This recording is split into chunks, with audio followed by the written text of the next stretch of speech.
نحمده ونصلي على رسوله الكريم اما بعد فاعوذ بالله من الشيطان الرجيم بسم الله الرحمن الرحيم رب اشرح لي صدري ويسر لي امري واحلل عقدة من لساني يفقهوا قولي۔ اہلا وسہلا ومرحبا، آپ سب کو یہاں ویلکم کرتی ہوں۔ اللہ سبحانہ تعالیٰ کا شکر ادا کرتی ہوں، اس نے ہمیں پھر سے یہاں جمع ہونے کا موقع عطا کیا ہے۔ اللہ سبحانہ تعالیٰ ہم سب پر اپنی رحمتیں اور برکتیں نازل فرماتا رہے اور ہمیں کووڈ کے فتنوں اور مشکلات سے بچا کر رکھے آئندہ بھی، تاکہ ہم اس کے راہ میں دوڑ سکیں اور اپنی آزادیوں کو اللہ کی خاطر استعمال کر سکیں اور ہمارا رخ مسجدوں کی طرف ہو۔ الحمدللہ کہ رمضان کی آمد ہے، اور اس لیے اللہ کا شکر ادا کرتے ہیں کہ رمضان کے آنے سے پہلے اللہ سبحانہ وتعالیٰ نے ہمارے لیے راستے کھول دیے ہیں اکٹھے ہونے کے۔ تو انشاءاللہ مجھے امید ہے کہ اللہ تعالیٰ کی رحمت سے ہم سب رمضان کی برکتوں اور رمضان کے مہینے میں اللہ کی طرف سے آنے والی رحمتوں سے بھرپور فائدہ اٹھائیں گے انشاءاللہ۔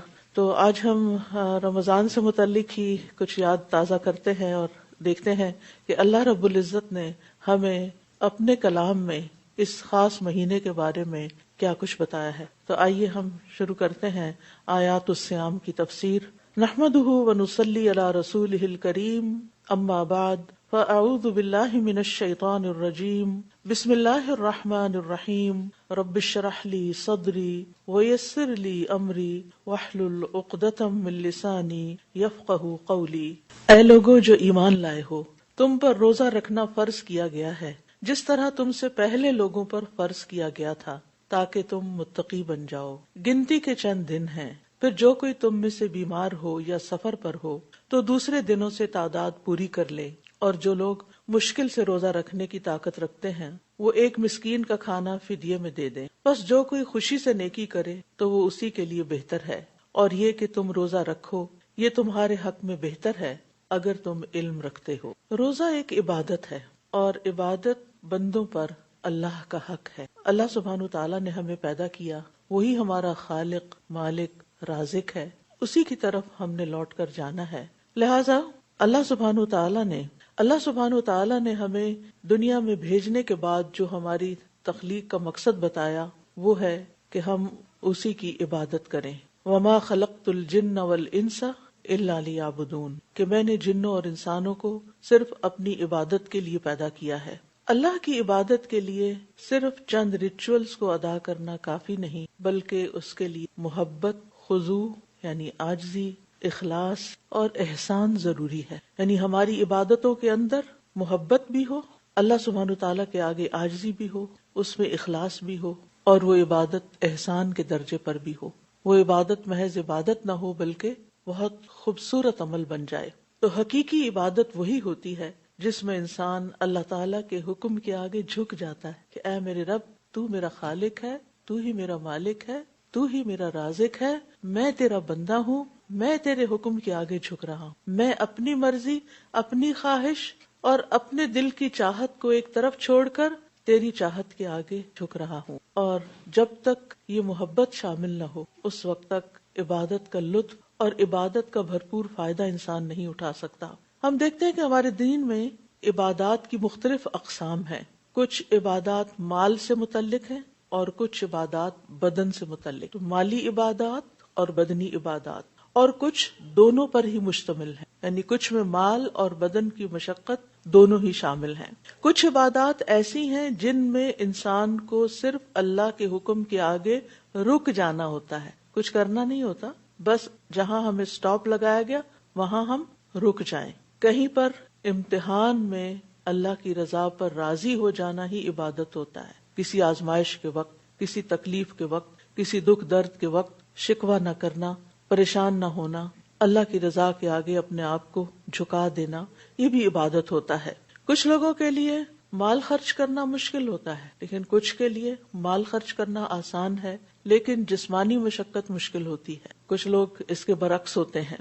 کچھ لوگوں کے لیے اپنی پسندیدہ چیز، اپنا پسندیدہ کام چھوڑنا مشکل ہوتا ہے، اور کچھ لوگوں کے لیے یہ بہت آسان ہوتا ہے۔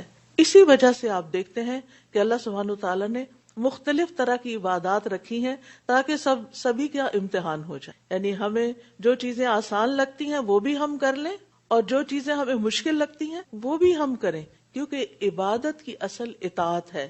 عبادت میں اصل کام اللہ کی بات ماننا ہے، اللہ سبحانہ وتعالیٰ کے حکم کے آگے سر جھکانا ہے. انہی عبادات میں سے ایک عبادت روزہ رکھنا ہے. اور روزہ کیا ہے؟ اپنے پسندیدہ کاموں سے رک جانا. روزہ اسلام کی بنیادی عبادات میں سے ہے. صحیح بخاری اور مسلم میں آتا ہے، مشہور حدیث ہے، بنی الاسلام علی خمس، اسلام کی بنیاد 5 چیزوں پر ہے. شہادت اللہ الہ الا اللہ وان محمد الرسول اللہ واقام الصلاۃ وایتاء الزکوٰۃ وحج البیت وصوم رمضان. اس بات کی گواہی دینا کہ اللہ کے سوا کوئی معبود نہیں اور یقیناً محمد صلی اللہ علیہ وسلم اللہ کے رسول ہیں. نماز قائم کرنا، زکوٰۃ ادا کرنا، حج ادا کرنا اور رمضان کے روزے رکھنا. تو رمضان کے روزے، پورے مہینے کے روزے اللہ تعالیٰ نے ہم پر فرض کیے ہیں. سورۃ البقرہ میں اللہ سبحانہ وتعالیٰ نے اہل ایمان کو بہت سے احکامات دیے ہیں، جن میں سے ایک حکم روزے سے متعلق ہے.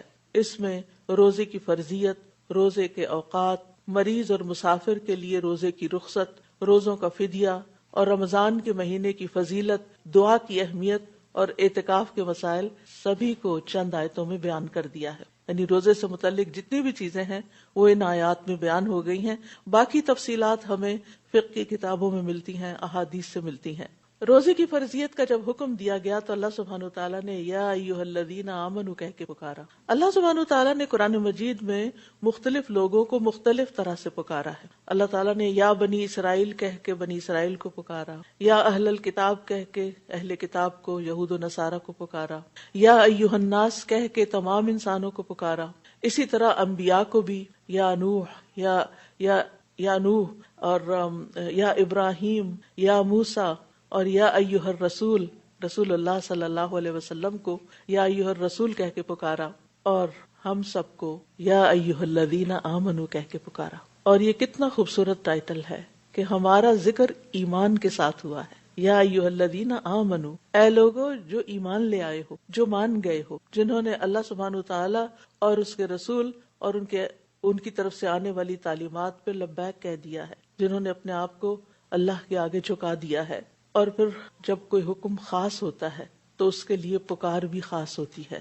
اس لیے یا ایھا الذین آمنوا کہہ کے یہاں پر اللہ سبحانہ وتعالیٰ نے ہماری توجہ اس اہم حکم کی طرف مبذول کی ہے. ابن مسعود کہتے ہیں جب آپ کو اللہ یا ایھا الذین آمنوا کہہ کے پکارے یا آپ اللہ تعالیٰ کو یا ایھا الذین آمنوا فرماتے ہوئے سنیں تو اپنے کانوں کو اس حکم کی طرف لگا دیں، توجہ کریں، اس کو غور سے سنیں، کیونکہ یا تو وہ کوئی خیر کا کام ہوگا، کوئی نیکی کا کام ہوگا، تمہارے فائدے کا کام ہوگا جس کا اللہ تعالیٰ تمہیں حکم دے رہا ہوگا، یا پھر وہ کوئی ایسا کام ہوگا جس سے اللہ تعالیٰ تمہیں منع فرما رہا. تو دونوں صورتوں میں اللہ تعالیٰ کی پکار کے آگے جھک جانا ہی عبادت ہے، یہی بندگی ہے. تو یا ایھا الذین آمنوا، اے لوگو جو ایمان لائے ہو، کتب علیکم الصیام، تم پر فرض کر دی. کتبہ کا معنی ہوتا ہے کتبہ سے لکھ دینا، اور لکھی ہوئی چیز جو ہوتی ہے وہ ایک پکی بات ہوتی ہے. ایک ہوتی ہے زبان سے کہی بھی، اور ایک ہوتی ہے زبان سے کہنے کے ساتھ ساتھ لکھ کر کسی کو کچھ دینا. تو کتبہ یعنی تمہارے لیے لکھ دیا گیا، مراد ہے تم پر فرض کر دیا گیا. اور فرض کرنے والا کون ہے؟ اللہ رب العزت. اللہ سبحانہ وتعالیٰ نے تم پر فرض کیا ہے. کیا؟ الصیام. الصیام جو ہے یہ صام یصوم کا مصدر ہے، جیسے قام یقوم کا مصدر قیام، تو صام یصوم کا مصدر صیام. یہ صوم کی جمع نہیں ہے، کیونکہ بہت سے لوگ اس کو مغالطے میں صوم کی جمع سمجھتے ہیں. صوم بھی مصدر ہے اور صیام بھی مصدر ہے، مراد ہے روزہ رکھنا. صوم اصل میں کہتے ہیں کسی بھی کام سے رک جانا، چاہے کھانا پینا ہو یا بات چیت کرنی ہو یا چلنا پھرنا ہو. اسی لیے گھوڑا چلنے سے یا چارہ کھانے سے رکا ہوا ہو تو اس کو فرسن صائمن کہتے ہیں. گھوڑے کے لیے لفظ صائم استعمال ہوتا، اسی سے نام بھی صائمہ رکھتے ہیں. خیر ہم تو روزہ دار کے معنوں میں رکھتے ہیں، لیکن فرسن صائم جو گھوڑا چلے نہ، چلنے میں مشکل کرے، چارہ ڈالے تو کھائے نہ، رکا ہوا ہو. اسی طرح جب ہوا رک جاتی ہے تو اس وقت بھی اس کو صوم کہتے ہیں. تو اسی طرح خاموشی کو بھی صوم کہتے ہیں، یعنی انسان جب بولنے سے رک جاتا ہے. اور اسی لیے اللہ سبحانہ وتعالیٰ نے مریم علیہ السلام کو یہ حکم دیا تھا کہ جب لوگ تم سے اس بچے کے بارے میں، یعنی عیسیٰ علیہ السلام کے بارے میں سوال کریں کہ بچہ کہاں سے آیا، کیونکہ تم تو شادی شدہ بھی نہیں، تو اس وقت تم کیا کہنا، انی نذرت للرحمن صوما، میں نے رحمان کے لیے روزے کی نظر مانی. اور ان کی شریعت میں چپ کا روزہ بھی ہوتا تھا، یعنی فلن اکلم اليوم انسیا، آج میں کسی انسان سے بات نہیں کر سکتی کیونکہ میں روزے سے ہوں. جب تم خاموش رہو گی تو مسئلہ حل ہو جائے گا. آپ دیکھیے کہ بہت سے الزامات اور بہت سے اعتراضات کا جواب خاموشی ہو. انی نذرت للرحمن صوما، اللہ کی خاطر چپ ہوں. بعض اوقات ایسا ہوتا ہے نا کہ کوئی شخص آپ کے اوپر خواہ مخواہ کی باتیں کر رہا ہوتا ہے، آپ کو برا بھلا کہہ رہا ہوتا ہے، آپ کو ستا رہا ہوتا ہے، اور آپ کو معلوم ہوتا ہے کہ اگر میں یہاں بولی تو بہت بڑا فتنہ پڑ جائے اور بولنے سے مسئلہ حل ہونے کی بجائے اور بگڑ جائے گا. تو پھر آپ کو کیا بہتر لگتا ہے؟ صوم. اور یہی ٹیکنیک یہاں بیان کی گئی حضرت مریم کے لیے کہ جب لوگ بہت سے بری بھلی باتیں کریں گے تو پھر اگر وہ اپنے آپ کو ڈیفینڈ کریں بھی تو ان کی سنے گا کون؟ تو بہتر یہی ہے کہ اللہ کی خاطر خاموشی اختیار کر لی جائے، اللہ تعالیٰ خود دفاع کرے گا. اور ایسا ہی ہوتا ہے کہ جب انسان اللہ کی خاطر چپ ہو جاتا ہے، صبر کر لیتا ہے، تو اللہ سبحانہ وتعالیٰ کسی اور کو بلوا دیتا، کوئی اور آپ کے حق میں اٹھ جاتا ہے اور کوئی اور آپ کا دفاع کرنے لگتا ہے. یہ تو اللہ کا کام ہے نا، جب آپ اللہ کے لیے خاموشی اختیار کرتے ہیں. للرحمن صوما. تو یہاں پر مریم علیہ السلام نے گفتگو سے خاموش رہنے کی نظر مان لی اور وہ خاموش رہی. لیکن ہماری شریعت میں اب یہ روزہ نہیں ہوتا، یعنی خاموشی کا روزہ نہیں ہے. ادروائز اگر کوئی خاموش رہنا چاہے تو خاموشی پسندیدہ چیز ہے فضول باتیں کرنے سے. لیکن یہاں جو رمضان کے روزے ہیں ان میں روزہ کہتے ہیں مفطرات، یعنی جو چیزیں روزے کو توڑنے والی ہیں ان سے رکنا ایک نیت کے ساتھ، یعنی نیت اور ارادے کے ساتھ صبح صادق سے سورج غروب ہونے تک، صبح صادق سے سورج غروب ہونے تک کھانے پینے اور جماع سے رکنے کا نام صوم ہے. اللہ سبحانہ تعالیٰ نے مسلمانوں پر رمضان کے مہینے کے روزے شعبان 2 ہجری میں فرض کیے تھے. اس سے پہلے روزہ اس طریقے پر فرض نہیں تھا. نبی صلی اللہ علیہ وسلم نے رمضان کے روزوں کو اسلام کے 5 ارکان میں سے ایک رکن شمار کیا ہے. روزے کی جو فرضیت ہے یہ بھی بتدریج ہوئی ہے، سٹیپ بائی سٹیپ. سب سے پہلے مسلمانوں کو 3 دن روزے رکھنے کے، ہر مہینے میں 3 دن روزے رکھنے کا حکم تھا، اور اسی طرح عاشورہ کا روزہ. پھر اس کے بعد جب یہ روزے فرض ہو گئے، یعنی رمضان کا مہینہ پورا اس کام کے لیے منتخب کر لیا گیا، تو پھر اس مہینے کے روزے فرض کر دیے گئے اور وہ منسوخ کر دیے. لیکن پھر بھی رعایت رکھی گئی ابتدا میں، اور وہ رعایت کیا تھی کہ جو لوگ روزے کو برداشت کرنے کی طاقت رکھتے ہوں، پھر اگر روزہ نہ رکھنا چاہیں تو ہر روزے کے بدلے مسکین کو کھانا کھلا دیں. اور بعد میں دوسرا حکم نازل ہوا اور یہ عام رعایت منسوخ ہو گئی، لیکن مسافر اور جو بیمار ہے یا حاملہ ہے، ایسی خواتین جو دودھ پلا رہی ہوں یا حمل کے زمانے سے گزر رہی ہوں، یا وہ لوگ جو انتہائی بوڑھے ہو چکے ہوں یا ایسی بیماری کا شکار ہو چکے ہوں کہ جن میں روزہ نقصان دے سکتا ہو، تو ان کے لیے یہ حکم پھر بھی باقی رہا کہ وہ روزہ رکھنے کی بجائے اس کے بدلے میں فدیہ ادا کر دیں. اور اگر کوئی ایسا مریض ہے کہ جو رمضان میں روزہ وقتی طور پر نہیں رکھ سکتا لیکن بعد میں وہ صحت مند ہو جاتا ہے، تو اس کے لیے کیا حکم ہے کہ وہ اپنے روزوں کی قضا دے دے. اب دیکھیں کہ سال کے 12 مہینے ہیں، اور ان سب مہینوں میں رمضان کا مہینہ اللہ سبحانہ تعالیٰ کا محبوب مہینہ ہے، اور یہ وہ مہینہ ہے جس میں قرآن بھی نازل ہوا ہے. اس مہینے کو اللہ سبحانہ تعالیٰ نے ہماری اس عبادت کے لیے مخصوص کیا ہے کہ ہم یہ پورا مہینہ روزے رکھیں اور اللہ کا قرب حاصل کریں، اور اس کے ذریعے ہم تقوی حاصل کریں. جہاں تک رمضان کے روزوں کی فرضیت کا تعلق ہے تو اس آیت کے علاوہ ایک اور حدیث سے ہمیں پتہ چلتا ہے کہ ایک اعرابی پریشان حال بکھرے ہوئے بالوں کے ساتھ رسول اللہ صلی اللہ علیہ وسلم کی خدمت میں حاضر ہوا. اس نے پوچھا کہ یا رسول اللہ صلی اللہ علیہ وسلم، مجھے آگاہ کیجئے کہ اللہ نے مجھ پر کتنی نمازیں فرض کی ہیں. آپ نے فرمایا 5 نمازیں، اور یہ بات ہے کہ تم اپنی خوشی سے جتنے چاہو نفل ادا کرو. پھر اس نے کہا مجھے بتائیے کہ اللہ نے مجھ پر روزے کتنے فرض کیے ہیں. آپ نے فرمایا رمضان کے مہینے کے. آپ نے کیٹیگوریکلی فرمایا رمضان کے مہینے کے. ہاں، یہ اور بات ہے کہ تم اپنی خوشی سے کچھ اور روزے رکھ لو، یعنی نفلی روزے رکھ لو. پھر اس نے پوچھا اور بتائیے اللہ نے مجھ پر زکوٰۃ کس طرح فرض کی ہے. تو آپ نے اسے پھر اس کی تفصیل بتائی، یعنی اور پھر ظاہر ہے کہ زکوٰۃ کے علاوہ صدقات بھی ہوتے ہیں. تو اس اعرابی نے کہا اس ذات کی قسم جس نے آپ کو عزت دی ہے، نہ میں اس میں سے جو اللہ نے مجھ پر فرض کیا ہے کچھ بڑھاؤں گا اور نہ ہی اس میں سے کچھ گھٹاؤں گا، نہ میں اس میں زیادہ کروں گا نہ میں اس سے کم کروں گا. اس پر رسول اللہ صلی اللہ علیہ وسلم نے فرمایا اگر اس نے سچ کہا تو یہ فلاح پا گیا، اور فرمایا اگر سچ کہا تو جنت میں جائے گا. یعنی جو انسان صحیح طریقے سے اپنے ان فرائض کو پورا کر لیتا ہے تو وہ اللہ تعالیٰ کی رضا کا مستحق ہو جاتا ہے اور اس کے لیے جنت کا وعدہ ہے.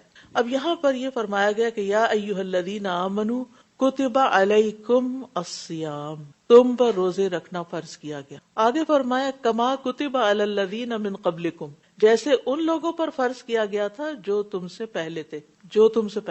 اس میں تخصیص نہیں کی گئی کہ کون سے لوگ، کون پہلے، کیا اہل کتاب کے لوگ یا اس سے بھی پہلے کے لوگ. تو حقیقت یہ ہے کہ یہ جو اسلام کی بنیادی تعلیم، یہ 5 بیسک پلرز، یہ ابتدا سے ہی، یعنی شہادتین، توحید اور رسالت کے اوپر ایمان لانے کا حکم جو ہے، یہ ہر پیغمبر کی بنیادی دعوت کا ایک اصول. ہر نبی نے آ کر لوگوں کو ایک اللہ کی عبادت کی طرف بلایا، لا الہ الا اللہ، اور پھر رسالت میں جو بھی اس وقت کا رسول ہوتا تھا اس پر ایمان لانا فرض ہوتا. جب دین مکمل ہو گیا اور آخری نبی رسول اللہ صلی اللہ علیہ وسلم تشریف لائے تو پھر لا الہ الا اللہ محمد الرسول اللہ کہہ کے قیامت تک اسلام میں داخل ہونے کا طریقہ بتا دیا. جب تک کوئی یہ دونوں حصے نہیں پڑھتا مسلمان نہیں کہلاتا. اگر کوئی یہ کہے کہ میں لا الہ الا اللہ کہتا ہوں لیکن محمد الرسول اللہ نہیں مانتا تو وہ مسلمان شمار نہیں ہوگا. اگر وہ روزے بھی رکھے، نمازیں بھی پڑھے، تو اس کی کوئی عبادت قبول نہیں جب تک وہ محمد الرسول اللہ نہ کہے. تو یہ ایمان لانا ضروری، یہ بنیادی عقائد میں سے. پھر اس کے بعد آپ دیکھیے کہ جہاں تک نماز کا تعلق ہے تو نماز بھی ابتدا سے ہی چلی آ رہی، اور اس میں ہم دیکھتے ہیں کہ حضرت اسماعیل کے بارے میں آتا ہے کان یأمر اہلہ بالصلاۃ والزکاۃ، کہ وہ اپنے گھر والوں کو نماز اور زکوٰۃ کا بھی حکم دیتے تھے. تو اس سے یہ پتہ چلتا ہے کہ نماز بھی تھی اور زکوٰۃ بھی تھی. اور ابراہیم علیہ السلام نے جو اللہ سبحانہ وتعالیٰ کا گھر تعمیر کیا اور اللہ تعالیٰ نے ان کو حکم دیا کہ وہ اذن فی الناس بالحج، کہ لوگوں کو حج کے لیے بلائیے. تو اس سے یہ پتہ چلتا ہے کہ اس سے پہلے بھی خانہ کعبہ موجود تھا، کیونکہ انہی بنیادوں پر اس کو اٹھایا گیا تھا. اور اس کے بعد باضابطہ حج ہوا، اور تمام انبیاء کے بارے میں آتا ہے کہ اس گھر کی زیارت کرتے رہے. اور مسجد خیف کے بارے میں بھی آتا ہے کہ وہاں بھی بہت سے انبیاء نے نماز ادا کی. تو اس سے پتہ چلتا ہے کہ یہ عبادت صرف ہم پر فرض نہیں ہوئی بلکہ پچھلی امتوں پر بھی فرض رہی ہے، اور یہ بنیادی عبادتوں میں سے بھی ہے. لیکن اب سوال یہ پیدا ہوتا ہے کہ کیا ہمارا روزہ حکم کے اعتبار سے وقت اور مدت کے اعتبار سے انہی کی طرح ہے یا صرف حکم میں مماثلت ہے؟ تو بات یہ ہے کہ حکم میں مماثلت، یعنی جیسا ان کو حکم دیا گیا تھا کہ روزے رکھو، ایسے ہی ہمیں بھی حکم دیا گیا. باقی جو فقہی تفصیلات ہوتی ہیں، فروعات ہوتی ہیں، وہ ہر شریعت میں اپنی اپنی ہوتی ہیں. ایک حدیث اس بات کی بہت اچھی طرح وضاحت کرتی ہے کہ پچھلی امتوں میں عبادات کے اعتبار سے کیا تعلیمات تھی. نبی صلی اللہ علیہ وسلم نے فرمایا، مسند احمد کی روایت ہے، یحییٰ علیہ السلام نے بیت المقدس میں بنی اسرائیل کو جمع کیا، حتیٰ کہ جب مسجد بھر گئی تو وہ ایک ٹیلے پر بیٹھ گئے، بس اللہ کی حمد و ثنا بیان کی اور فرمایا بے شک اللہ عز و جل نے مجھے 5 باتوں کے متعلق حکم دیا ہے کہ میں خود بھی ان پر عمل کروں اور تمہیں بھی ان پر عمل کرنے کا حکم دوں. ان میں سے سب سے پہلی چیز یہ ہے کہ تم صرف اللہ کی عبادت کرو اور اس کے ساتھ کسی کو شریک نہ ٹھہراؤ.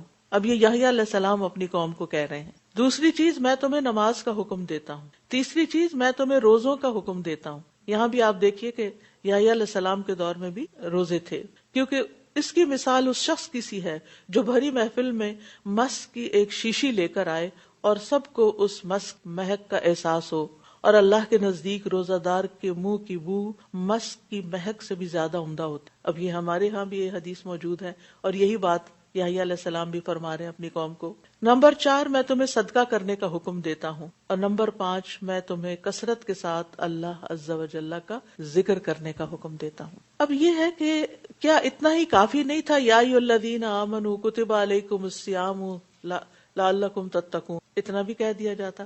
لیکن یہ کیوں کہا گیا کما کتب علی الذین من قبل، ایسے ہی فرض ہے جیسے تم سے پہلی امتوں پر فرض تھا. یعنی یہ ایک سوال پیدا ہوتا ہے نا کہ پچھلی امتوں کا ذکر کیوں کیا گیا. تو بعض علماء کہتے ہیں کہ اس امت کو شوق دلانا مقصود کہ وہ پچھلے لوگ یہ نیکی کرتے رہے، تم پیچھے نہ رہ جانا، تم بھی اس نیکی میں برابر کے شریک ہو.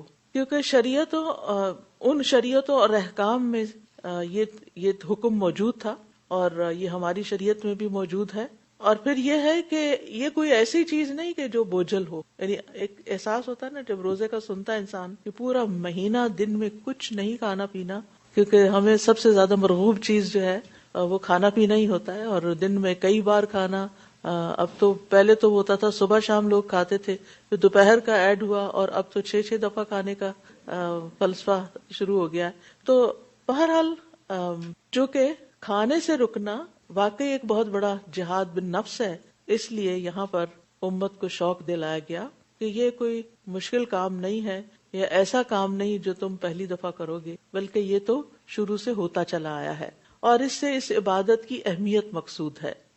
جب بھی کسی کو کہا جاتا ہے کہ تم یہ کام کر لو، تم سے پہلے فلاں اور فلاں اور فلاں بھی یہ کر چکا ہے، تو انسان کے اندر آتا ہے اچھا اوروں نے بھی کیا ہوا ہے تو میں کیوں پیچھے رہوں، مجھے بھی کرنا ہے. یعنی اس سے ایک شوق بڑھتا ہے. اور ویسے بھی یہ ہے کہ ہر امت کے نیک صالح متقی لوگوں کا یہ طریقہ کار رہا ہے کہ وہ تقوی کے لیے، اللہ کی عبادت کے لیے روزے کا طریقہ اختیار کرتے رہے. اور پھر روزے کا مقصد بتا دیا کہ روزہ تم پر فرض کیوں کیا جا رہا ہے. لعلکم تتقون، اس لیے تاکہ تم متقی بن جاؤ، تمہارے اندر تقوی پیدا ہو.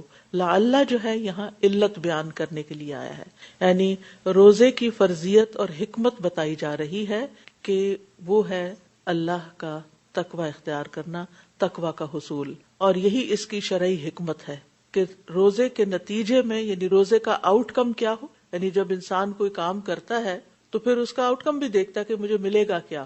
تو آخرت کے فائدے تو ہیں ہی، دنیا کے بھی کچھ فائدے ہیں، اور یہ کہ انسان دنیا میں تقوی کے ساتھ زندگی بسر کرتا ہے. تقوی کیا ہے؟ امام راغب کہتے ہیں تقوی یہ ہے کہ انسان نفس کی حفاظت ایسی چیز سے کرے جو گناہ میں ڈالتی ہے، اور یہ حرام چیز کو چھوڑنے کے ساتھ ہوتا ہے. اور اس کی تکمیل یعنی اس کی کمپلیشن بعض جائز اور مباح کاموں کو چھوڑنے کے ساتھ ہوتی. یعنی ایک ہوتا ہے صرف حرام چیزوں کو، مکروہ چیزوں کو چھوڑ دینا، اور ایک یہ ہے کہ ان چیزوں کو بھی اللہ کی خاطر اللہ کے حکم کے ساتھ چھوڑ دینا جو جائز ہیں، مباح ہیں، حلال ہیں. کھانا پینا حلال ہے، شوہر بیوی کا تعلق حلال ہے، لیکن جس پیریڈ آف ٹائم میں اللہ تعالیٰ نے منع کیا اس سے رک جانا، اس لیے کہ اللہ کی رضا حاصل ہو، یہی تقویٰ ہے. فیروز آبادی کہتے ہیں تقویٰ سے مراد ہر اس چیز سے پرہیز کرنا ہے جس میں نقصان ہو، اور وہ ہے نافرمانی اور فضول کام. ایک قول یہ بھی ہے کہ تقویٰ سے مراد نفس کی لذتوں کو ترک کر دینا، یعنی نفس جن چیزوں سے لذت پاتا ہے، اور یہی دو چیزیں انسان کو لذت دیتی ہیں، تو ان چیزوں کو چھوڑ دینا. اور خواہشات کی مخالفت کرنا. چائے پینے کو دل چاہ رہا ہے تو نہیں چائے نہیں پی سکتے، پانی پینے کو دل چاہ نہیں پانی نہیں پی سکتے، کوئی میٹھی چیز کھانے کے دل چاہ نہیں وہ بھی نہیں کھا سکتے، کچھ بھی نہیں کھا سکتے. نو نو نو. تو یہ کیا ہے؟ نفس یا خواہش کی مخالفت ہو رہی ہے. اور انسان جتنا بھی مضبوط ہو بہت دفعہ غلطی کرتا ہے نفس کی پھسلن کی وجہ سے، نفس کی کمزوری کی وجہ سے. تو جب آپ نفس کی مسلسل مخالفت کرتے ہیں تو آپ اسٹرانگ ہو جاتے ہیں، نفس کے مقابلے میں آپ کے اندر ہمت آ جاتی. آپ پھر نفس کی بہت سی ایسی خواہشات کو بھی کنٹرول کر جاتے ہیں جو آپ کے مسل بلڈ ہو جاتے ہیں. آسان زبان میں یعنی آپ اس سے اتنی مشقت کا کام لیتے ہیں، اتنا اس کو توڑتے ہیں، اتنا اس کی مخالفت کرتے ہیں کہ پھر وہ کمزور پڑ جاتا ہے